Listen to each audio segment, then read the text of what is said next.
পৃথিবী বদলে গেছে জমিদারি প্রথাও। জমিদার নেই, নেই জমিদারি শাসন ব্যবস্থাও।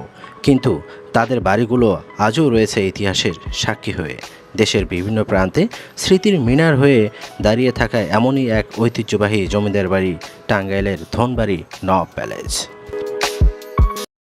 সুপ্রিয় দর্শক, আসসালামু আলাইকুম। আমরা আজকে চলে আসি টাঙ্গাইল জেলা ধনবাড়ি উপজেলার সবথেকে জনপ্রিয় পর্যটনমুখী স্থান ধনবাড়ি জমিদার বাড়ি, বা অনেকেই চেনে ধনবাড়ি নওয়াব প্যালেস। এটি আজ থেকে প্রায় 400 বছর আগে এই জমিদার বাড়ি নির্মিত হয়েছিল।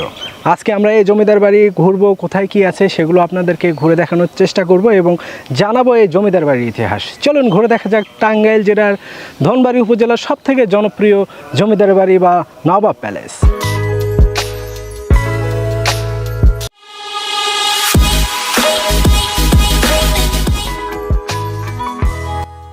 টাঙ্গাইলের নামকরণ বিষয়ে রয়েছে বহু জনশ্রুতি ও নানা মতামত। 1978 খ্রিস্টাব্দে প্রকাশিত রেনেল তার মানচিত্রে এ সমস্ত অঞ্চলটিকে আটিয়ে বলে দেখিয়েছিলেন।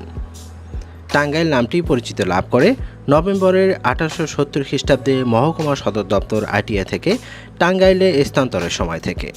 টাঙ্গাইলের ইতিহাস প্রণেতা খন্দকার আব্দুর রহিম সাহেবের মতে ইংরেজ আমলে এদেশের লোকেরা উঁচু শব্দের পরিবর্তে টান শব্দটি বেশি ব্যবহারে অভ্যস্ত ছিলেন। এখনও টাঙ্গাইল অঞ্চলে টান শব্দের প্রচলন রয়েছে। এই টানের সাথে আইল শব্দটি যুক্ত হয়ে টান আইল হয়েছিল, আর সেই থেকেই টান আইল রূপান্তরিত হয়ে টাঙ্গাইলে পরিণত হয়েছে।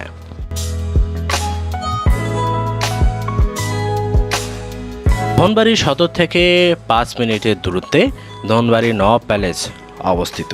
ধনবাড়ি জমিদার বাড়ি বাংলাদেশের টাঙ্গাইল জেলার ধনবাড়ি উপজেলার অবস্থিত একটি ঐতিহাসিক জমিদার বাড়ি, যা স্থানীয়দের কাছে নওয়াব প্যালেস বা নওয়াব মঞ্জিল নামে বেশ পরিচিত। আজকে আমরা এই নওয়াব মঞ্জিল আপনাদেরকে ঘুরে দেখাবো, কোথায় কী আছে এবং ইতিহাস জানাবো আপনাদের।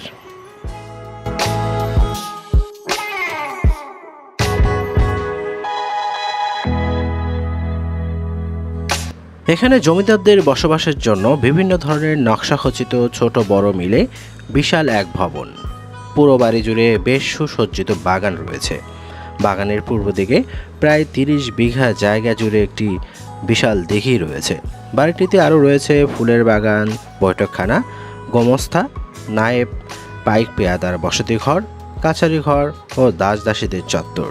এছাড়াও প্রায় 700 বছরের পুরনো মোগল আমলে তৈরি একটি মসজিদ রয়েছে, যা এখানে ধনবাড়ি মসজিদ নামে পরিচিত।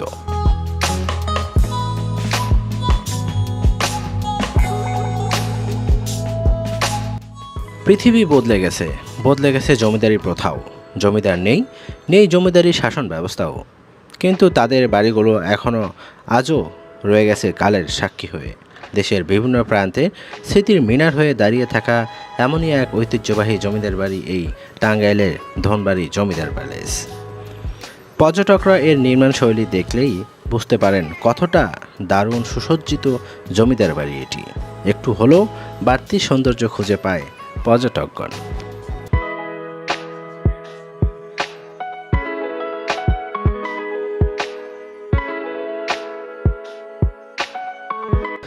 জমিদার বাড়ির শতবর্ষী পুরনো দেয়ালগুলো আমাদের ইতিহাস ও কালের সাক্ষী।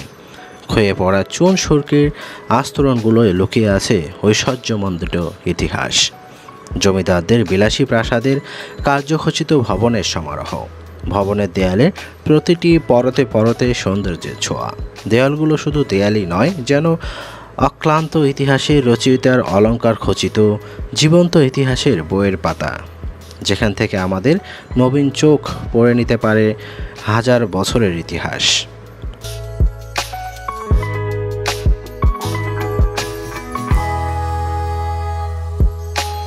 পৃথিবী বদলেছে শাসন ব্যবস্থাও। বাংলাদেশেও এমন আর নেই জমিদারি শাসন ব্যবস্থা। ধনবাড়িও তার ব্যতিক্রম নয়।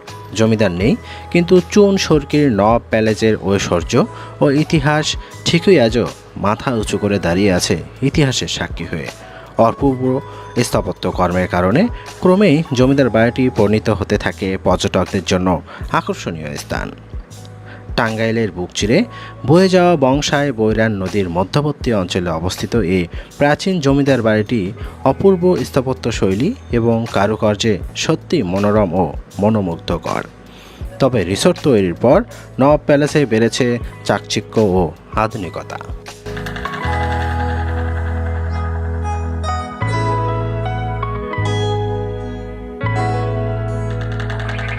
রাজপ্রাসাদের সামনে সুবিস্তৃত বাগানগুলো শুধু বাগানই নয়, শত বছরের হয়তো শত হাজারো বার ঝরে গেছে গোলাপের পাপড়ি, কামনি পাতা, তবু আজ পাতায় লেখা রয়েছে রাজা রানীর রোমান্টিকতার কর্চা। পাপড়িগুলোই রাজকুমারের হাতের স্পর্শ। তাই ভ্রমণ প্রেয়াসী ও ইতিহাস প্রেমীরা ঐতিহ্যের খোঁজে বারবারই ছুটে চলে আসেন টাঙ্গাইলের এই ধনবাড়ি জমিদার বাড়ি বা নবাব প্যালেসে।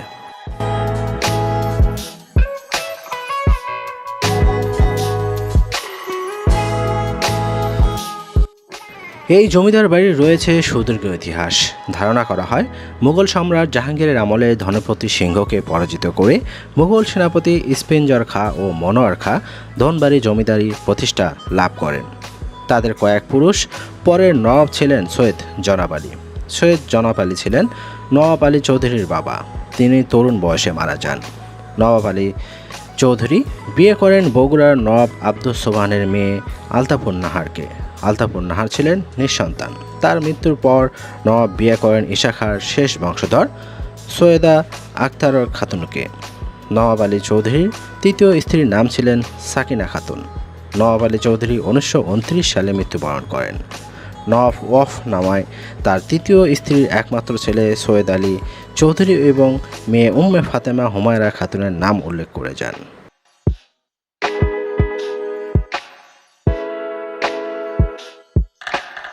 এরপর সৈয়দ হাসান আলী চৌধুরী পরবর্তীকালে তৎকালীন পূর্ব পাকিস্তানের শিল্পমন্ত্রী নির্বাচিত হয়েছিলেন। দেশ স্বাধীন হওয়ার পর 1978 সালেও তিনি সংসদ সদস্য নির্বাচিত হন এবং 1981 সালে মৃত্যুবরণ করেন। এই জমিদার বাড়ির বর্তমান উত্তরাধিকারী তার একমাত্র সন্তান সৈয়দা আসিফা আকবর। আমাদের প্রোগ্রামগুলো যদি আপনাদের ভালো লেগে থাকে অবশ্যই আমাদের চ্যানেলটি সাবস্ক্রাইব করবেন, লাইক শেয়ার করতে ভুলবেন না। আপনাদের অনুপ্রেরণায় আমরা পরবর্তী ভিডিও করার অনুপ্রেরণা পেয়ে থাকি। সবাই ভালো থাকবেন, সুস্থ থাকবেন।